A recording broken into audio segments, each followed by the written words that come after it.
you are honest with your children about the drugs that aren't dangerous, they're much less likely to do the drugs that are dangerous. The problem is you lie to them about pot, you say that it makes your brain rot and fall out of your ears, and and they know that's not true, so they're not going to believe you about heroin. They're not going to believe you about meth. They're going to think that it's just a bunch of BS and you don't have to worry. But there are drugs you really have to worry about. And those are the ones we need to be, as a culture, we need to be honest about those. We need to tell people, this is what you can do and this is what you can't do. And that's really the situation that we're in right now. Can't ban it all. Yeah, they're denying information to people. It's not true. I mean, they should teach you about psychedelics in school. Okay? So they should start you off on it in, like, junior high. They should talk to you about it when they think the kids are going to get exposed to these things. Explain to them what's dangerous, and they should teach you about it in high school and in college as well. It is a part of life. It is real. It's a real thing. You can't avoid it just because it makes people uncomfortable. Yeah, I mean, you can tell people about torture. You can talk to people about murder and war and rape. You can talk about all those things, but you can't explain to kids about psychedelic drugs. They should explain them to them. They should have documentaries, make them watch. They should assign them books by people who are experts, who understand the effects, so they know what they can do and what they can't do. And then if you do smoke crack after all that, you're a retard. Yep, your choice. So the world lost another retard. As Bill Hicks would say, the world just got lighter. It's bad. But it's not, though. It's not. I mean, as collectively as a society, we are evolving. And if you're evolving, mistakes have to be made so that the others can learn from those mistakes. And that's just a part of nature. It's an unfortunate aspect if it's your kid that winds up being the retard. But, I mean, that is what it is. I mean, it's just one big, gigantic thing. You think some people were put on this earth to be made examples of? It's possible. Yeah, sure. I mean, I've met people that are so dumb. I go, okay, this guy must have been just thrown into the game. He's like this dumb character. Don't be like this guy. Yeah, I mean, maybe. Yeah. I mean, it's very. I mean, nobody wants to believe that because then it comes.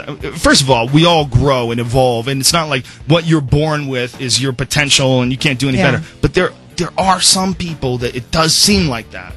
There's some people, I mean, I don't know, maybe they're just lazy, maybe they come from a lazy family, and they're intellectually lazy, so they never ask questions, so they appear really stupid. But maybe if, the guy just got out of that situation, got shocked, and someone explained things to him, enlightened him a little bit, maybe he would go on a different path. Maybe, that's possible.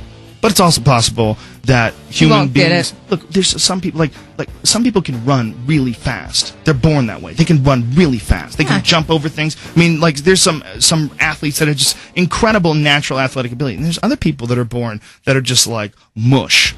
They're just mush. Their whole family's mush. That's real. Well, if that's real with your body, it's got to be real with your brain. I believe so. It's got to be real with your brain. It has to be. It can't just be... I mean, it's like you're born... I mean, if... Oops. We got it. We dumped it. Let's It's so hard to not swear. It's really hard, huh? Let's we got one more commercial break to run. We'll come back and you get the rest of the day. We'll Powerful. Run it as late as you want. Don't light this place on fire. 106.7 KBPI, Apocalyptica, I don't care. I love that song. All right, let's go to the phones. We have some more questions for Joe. I'll let you put them down. You come back to it, okay? Sure, thank you. What's that? What's going on back there? You watching cartoons, dude? Oh, damn, we were it's trying like to a scene listen. right out of Pineapple Express. Put the volume down, turn the cartoons off. Hello. Is this James? Hi. Hi. Who's this? I'm sorry, James. Hi, James. What's going on, man? Oh, I was going to try if you could read more Native American books about how the Spanish destroyed most of all the psychedelic stuff you're talking about. Oh, right. Sure. With the Mayans and the Incas, right? No, right down They did here, up to Colorado, right here. Right here they did it? Up, yes, yes, I am. My father's Apache. I didn't ask, but thanks for telling us. I don't have a census number because they stole that from us, too. Who's they? Europeans. The Europeans stole... Well, mostly the Spanish. The Spanish came and just destroyed a lot of stuff that was here, a lot of stuff that we used, and there's hardly anything left. Well, what's left, and how do we get there? Well, when you say none of it's left, are you talking about psychedelics?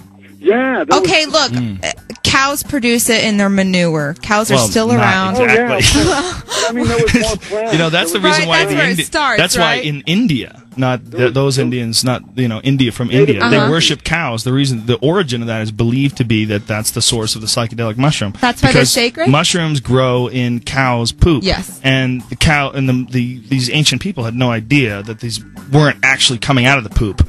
they thought that this stuff was, you know, like a heavenly thing that lived inside this animal's body. That's why they're sacred. I mean, it's the only rational explanation when you think about it. Why else would you have something that everybody else eats all over the world? Everybody else eats it, and you worship it, and you're starving to death. It's so ridiculous. It's the most retarded thing ever. Eat the cow. They just don't understand that those little tiny little spores, can't see those bitches. Yeah, well, mushrooms are still around. They haven't destroyed all of the stock of mushrooms. No, they destroyed a lot of stuff that was here. Wow. Just read some more Native American books. All right, brother. We'll do. Thank you.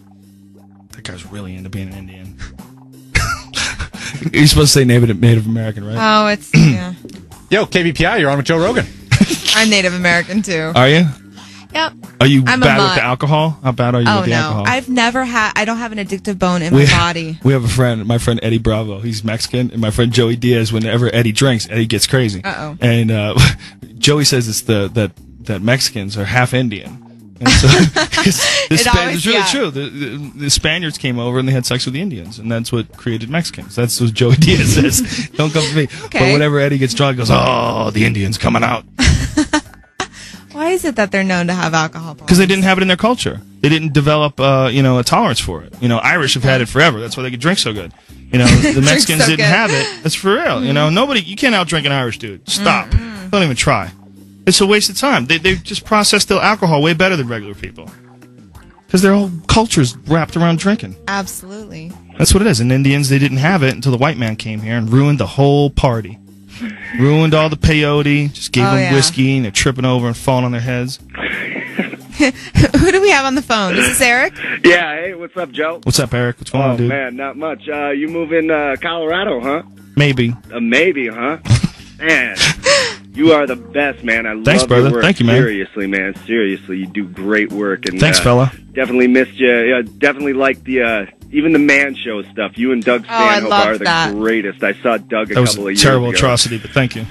But it's fun to watch. Yeah, man. You should get some shows up at the Boulder Theater, man, and come through and maybe. I work at the Comedy Works in Denver. I'm there all the time. It's not that far a trip. Yeah, he's got a show coming You up. freaks. Get out of Boulder. It'll be okay. You'll survive. Get on your mountain bike. Put your helmet on.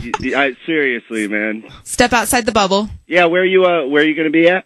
I'm at the Comedy Works in Landmark, the Comedy Works South. It's a DTC. It's right down the street from our station here. Yeah, it's next October. This October. It's a great club. It's going to be the weekend of the 16th. Oh, right on.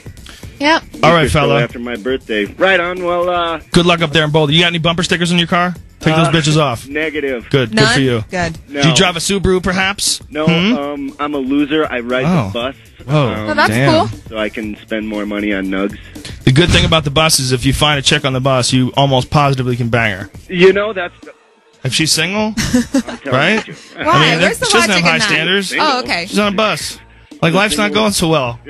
She can't be that picky. Maybe she's going green. Maybe she's going green. You're right. That's a good point.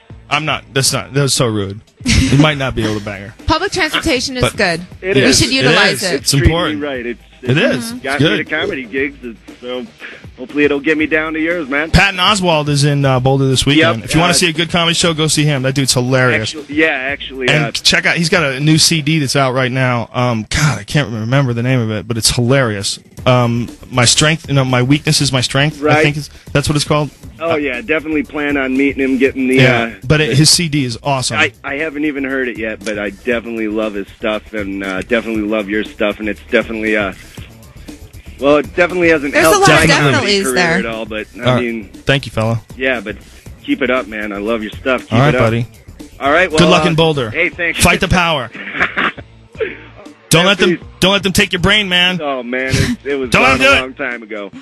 Besides Patton Oswalt, who's some other comedians that you really enjoy? I really enjoyed Louis C.K.,